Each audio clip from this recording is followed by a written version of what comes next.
Alors bien sûr, les assureurs innovent énormément et ils ont toujours innové au fil des années.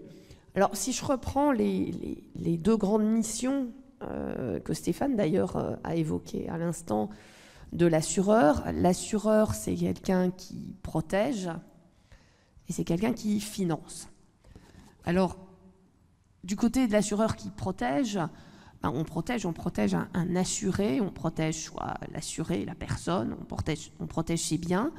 Et du côté de l'assuré, il y a énormément d'évolutions dans les attentes de l'assuré, les attentes en tant que client.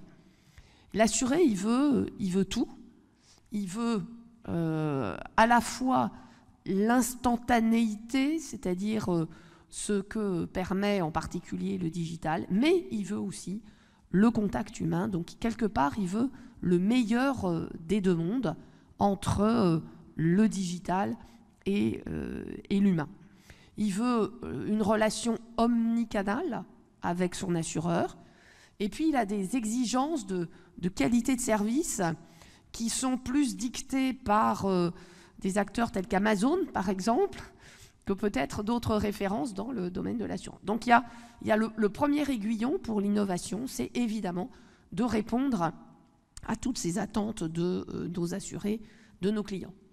Et puis il y a un deuxième faisceau de forces qui viennent de la concurrence, parce qu'il faut se féliciter de la concurrence qui est d'ailleurs très forte sur nos marchés, avec des nouveaux acteurs, des insurtech, qui aujourd'hui assurent encore un nombre très très faible d'assurés, mais qui néanmoins apportent du rêve quelque part, et en particulier dans la promesse client, la fluidité, l'immédiateté. Donc là aussi, c'est un aiguillon pour les assureurs plus traditionnels.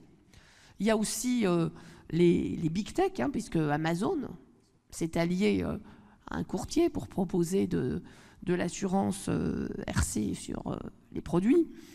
Et puis alors il y a un vrai enjeu, en tout cas qui est considéré comme majeur, voire critique par 90% des assureurs, c'est le phénomène de la plateformisation. Ça c'est vraiment sans doute l'enjeu le plus important pour les assureurs dans les années qui viennent, ce phénomène de plateformisation, donc avec lequel finalement il y a des ventes qui sont faites conjointement avec la vente d'un service ou la vente d'un bien. Donc ça c'était sur la partie l'assureur qui protège.